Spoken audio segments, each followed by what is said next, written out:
Hello and welcome. This is Ideagen TV. Today we have an amazing guest, David Teten, founder and CEO of Versatile Venture Capital. Welcome, David. Welcome. Thank you for having me.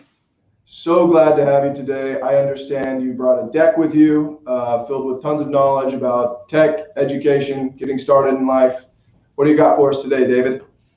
So back when I was in college, I realized around my junior year that I really was pretty clueless. My parents are both artists, and my father dropped out of school at 16 to apprentice in a handbag factory. And I realized that I was surrounded by kids who went to Choate and Exeter and whatnot, and they just were a lot more knowledgeable than I was about how to take advantage of your early career years to accelerate your life. And I knew I was fortunate to have the great privilege of attending a good university and getting education, but I knew I wasn't doing quite the right things. So I started interviewing my classmates, my friends, asking them, what are you doing to take advantage of this window of opportunity? And I thought, well, hopefully my kids will be smarter than me, which is not a high bar. And if I take some notes now, they'll benefit. So I've been gestating this book since I was 20 years old. And now that my oldest child is 16, I thought, well, I should probably publish this. So I recruited his co-author, Mandy Heller Adler, who's CEO of International College Counselors, one of the biggest admissions counseling businesses in the country. And we just published it a few weeks ago under Wiley, the major publisher. So we're very excited to share some of our learnings, both as a student myself, as a father, and as a venture capitalist for the past decade, investing in high-growth entrepreneurs. So I'm going to walk you through a summary of our book at high speed. Love to get your further questions on Twitter or via our website. You can see this entire deck at teten.com/education, along with a lot of other free resources for people who want to accelerate their early career. Briefly, I will walk through how to plan your career, your education, give you some basic tools, address some myths that I definitely believed when I was a younger person, but have hopefully now disabused myself of, and some next steps. So background, went to Yale and Harvard Business School. I was a serial tech founder with 2 exits, and then I've been a venture capitalist for the past decade, now founder of Versatile VC, which is a new venture capital firm in New York. I co-wrote this book for my children, there they are, and of course for all the other folks that I work with, especially people who are earlier in their careers. Point 1 is to understand how to get someplace, you have to know where you're going. So I encourage you to think now about who you want to be as you get older. This will inevitably change, and that's fine. Today you might say your ambition is to be like Beyonce, and maybe a year from now you say, I want to be Bill Gates. Both wonderful models. But as long as you have a model, that will motivate you to do the things that will help you achieve that particular goal. So the way I think of it is there are 4 main tracks that you can take. You can be a frontline person, entrepreneur, or business person, a scientist, or a doctor, right? You're working directly on the matters at hand. You can be an investor or donor, which is my job. I'm really a support person for the entrepreneurs who really do the work and take the greatest risks. You can be an advisor, or you can be a thought leader. You can work in media, be an academic, be an educator. So all of those people are important and are all supporting movement forward, whether that's in business or broader social impact. As you think about your career options, I see 2 generically main paths you can take. You can take the academy path, the big tech companies like Facebook, Apple, Amazon, the traditional top-tier employers like the consultancies and the banks, or you can go choose your own path. I think that those are both good paths. I would encourage you to avoid the middle path, which is where you join a small bank that may be less selective and is not going to offer you the same launch pad. If you can, I'd encourage you to choose one of those. And that is probably going to be lower risk and higher optionality for you. When you're starting a career, a common mistake I see is people quit their last job and they do it without grace, right? They don't give appropriate notice. They don't keep in mind that your past employer will be asked for references. So be very careful about that. As you start your new job, I would map the environment, understand who's there, and literally have a document where you say, okay, Nancy sits there and Fred sits there, because you're going to forget all the names, right? But if you write that all down, that'll make it easier to say hi to people as you go around the office. And to quote the former CEO of Bear Stearns, where I had one of my first jobs out of college, run for mayor, in the sense of build relationships throughout the firm, just like the mayor of a small town. And that is going to give you an understanding of all of the different aspects of the business. When I was applying to business school, one of my mentors said, to distinguish yourself, take the mundane and make it sublime. So everyone talks about how they built a really sophisticated financial model. That's not differentiated. Talk about how you worked in a more professional and collaborative way with the publishing team, the people who make the decks attractive, and you were respectful of them and were sensitive to the fact that it takes some time to do their process. You didn't scream at them for taking a while. And that's what really makes a difference, is when you do everything at an effective level and not just focus on the parts that may appear more glamorous. So next, let's talk a little bit about your education. So for certainly the last year, many of us have been learning in a pure virtual environment. And even in the future, as we hopefully transition to a normal world, you're still going to be learning virtually for part of your education, probably for the rest of your life. As I'm doing right now, as you can tell from the backdrop of my home office. So I would encourage you to wear professional clothing, even if you're sitting in your bedroom, to actively participate. It's very easy to turn off your camera and just surf, but that will be reflected in your grades if you're in school, and in how your colleagues at your office evaluate you, because they can tell that you're not fully engaged. You're busy drinking tea or going to the bathroom or whatever, hopefully with your camera off. And one of the things that I really like about a virtual environment is it makes it more efficient to connect with your right peers, the people who you want to follow up with. So, for example, let's say you're attending a virtual event, you can look up on LinkedIn the profiles of the other people who are there and figure out who's most relevant and ping them and say, hey, I see that we went to the same college, or we're both working in the telecom area. Can we talk? In the face-to-face world, people don't conveniently hand out a business card with all of their professional and personal interests. I would take advantage of that in a virtual environment. As you think about how to pay for your education, one pattern I've noticed is there's a lot of money out there and other programs to support you. There tends to be more money if you have a niche interest. So if you're a student studying English, a lot of people are studying English, and there's money available, but less. If you're studying German studies, you're studying science and technology, engineering, math, there are more scholarships and fellowships and other programs. So I'd think through your areas of study and think about how to find the people who want to support you in your education. I give you some concrete tools for that at the end of this presentation. So most people default to the traditional path of a university, a 2-year, 4-year degree, but that's not necessarily the best and certainly not the only path. There are some programs like the Teten Fellowship, which will pay you 6 figures to literally drop out of college and go pursue whatever it is you want to do. There are accelerators in the technology world that will pay you money to launch a new company. There are talent investors like Antler and Entrepreneur First, which give you money even before you have a startup idea to research your startup idea and help to develop it. There's the US military and militaries elsewhere.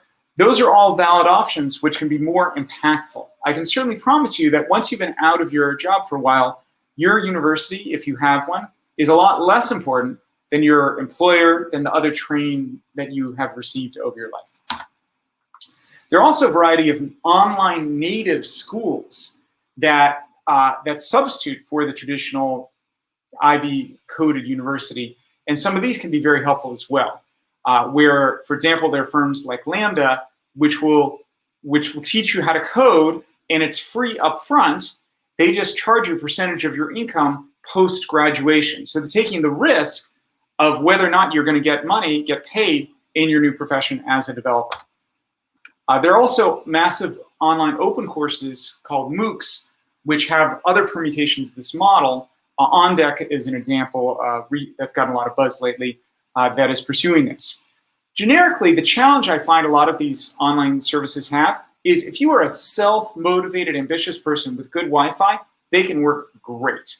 A lot of people are not like that. They need to be in a social environment with a lot of other people, focused in education, and they just don't complete the course in full if they don't have that supportive environment. So you have to know yourself. Are you the sort of person who is going to have the motivation to push through and get it done without peer pressure around you?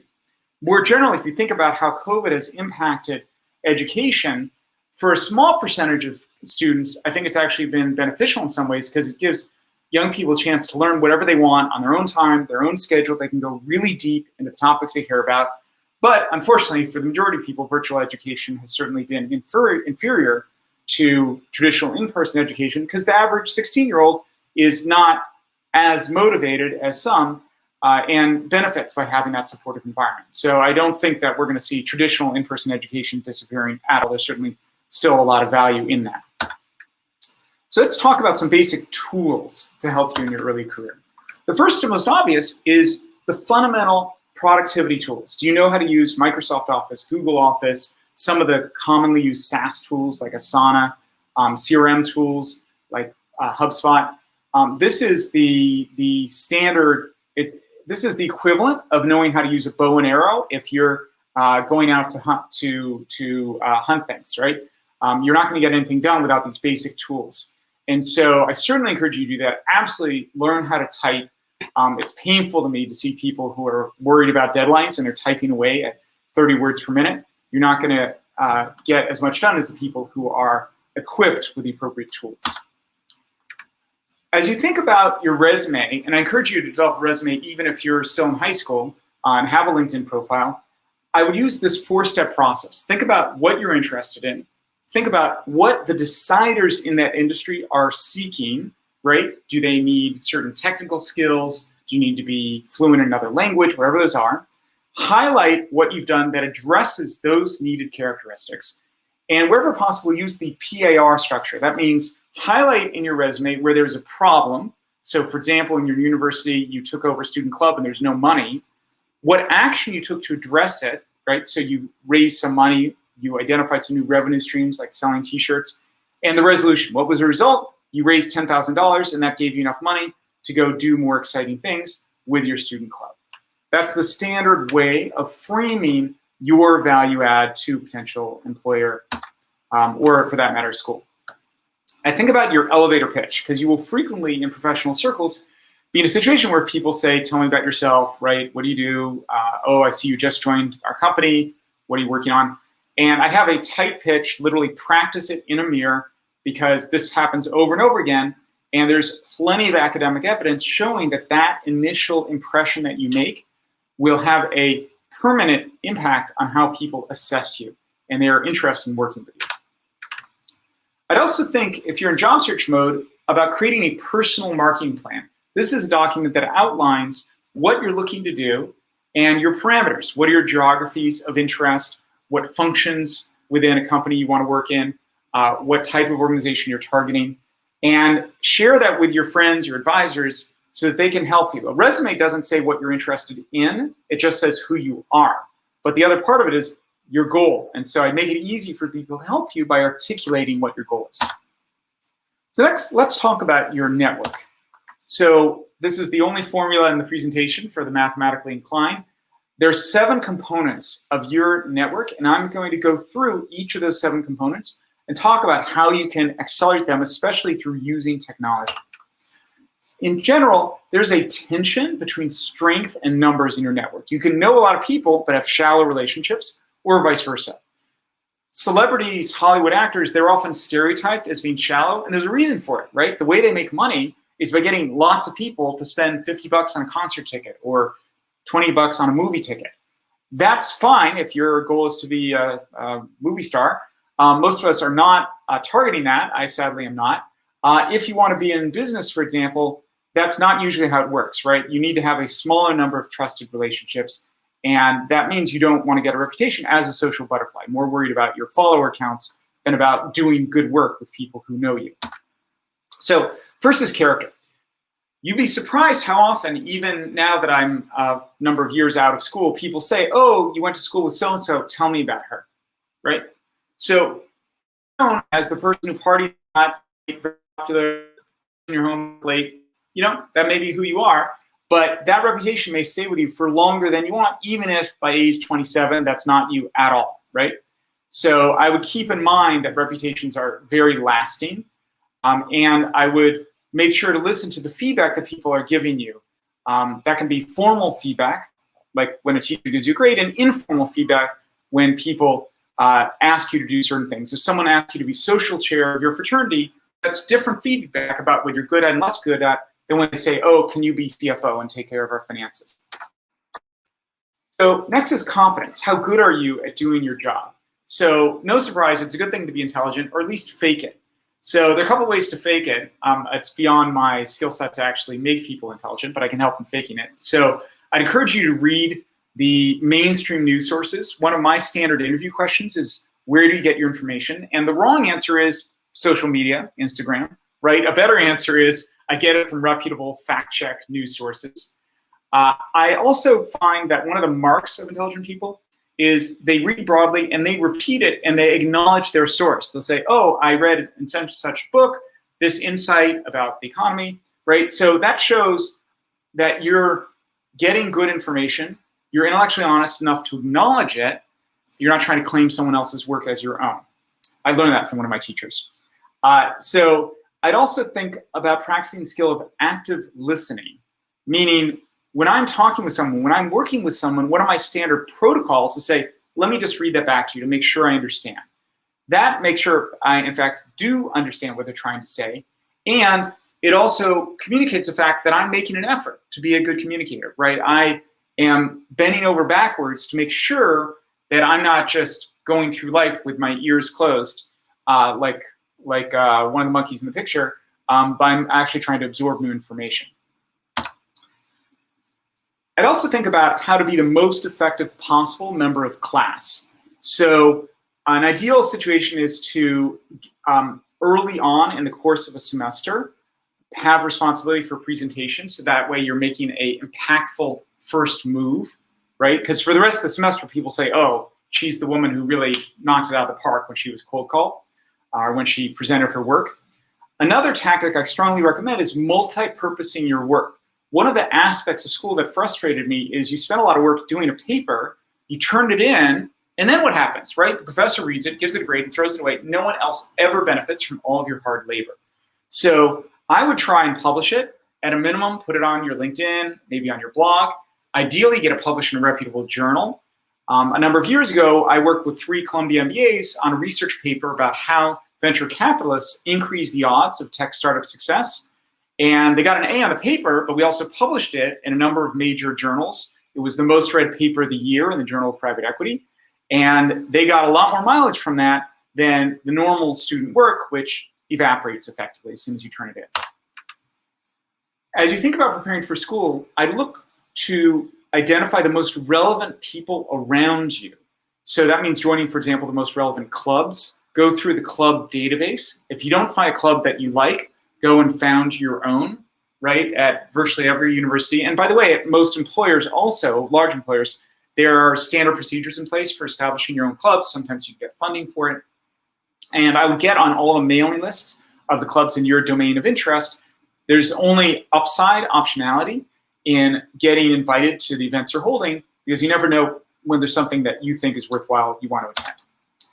LinkedIn is a great tool for identifying potential mentors. I know a woman who went to a less selective school that's not traditionally recruited at by the top banks, and she was super aggressive about finding every alumni of her school who worked at a top-tier bank.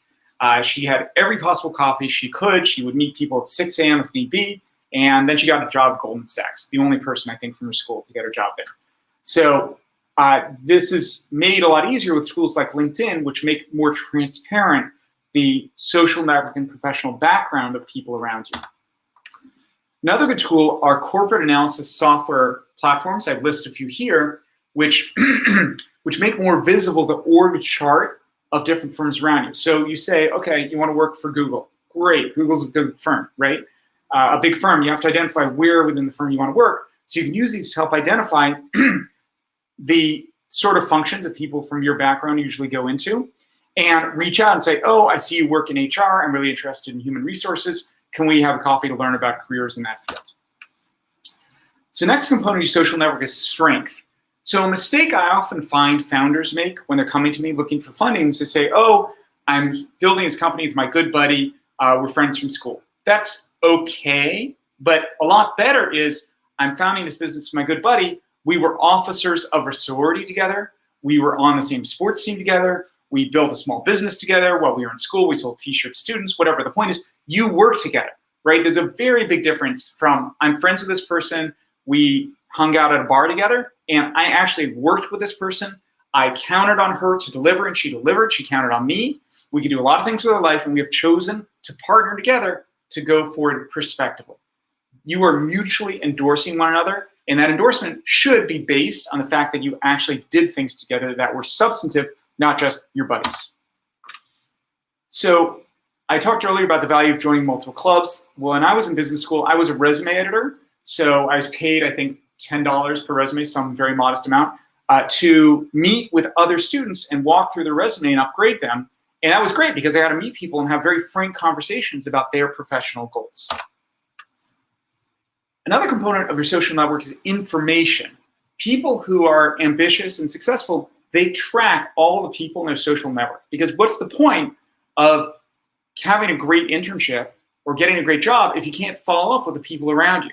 So another one of my standard interview questions is, what tool do you use to track the people that you meet? The wrong answer is my phone or a Excel file.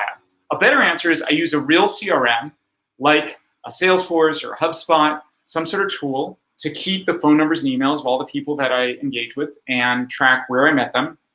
And I'm always enriching it. When I get business cards, I don't just put them in a pile. I actually enter that data. I photograph it and it gets scanned in through my app.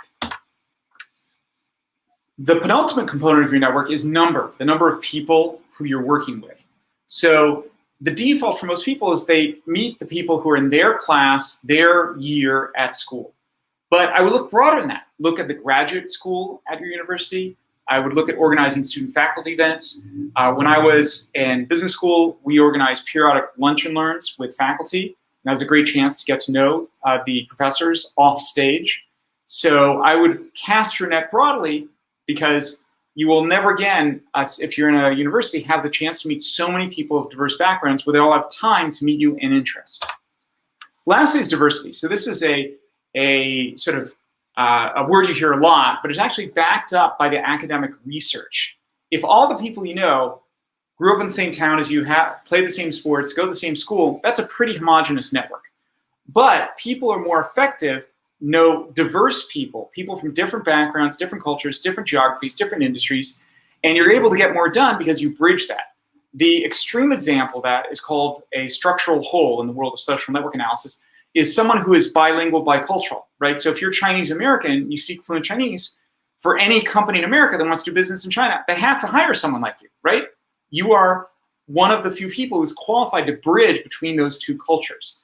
And so I always look for opportunities to bridge between different worlds because there are always going to be a small number of people who are qualified to bridge between two disparate realms.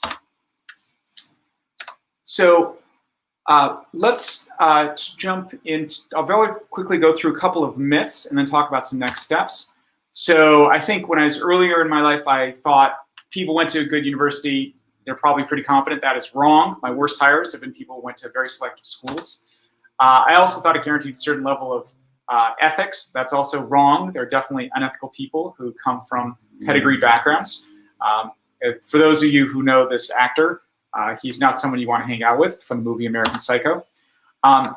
Another mistake people often make is they judge success purely financially, but there are many other ways to judge success, right? What's your family like?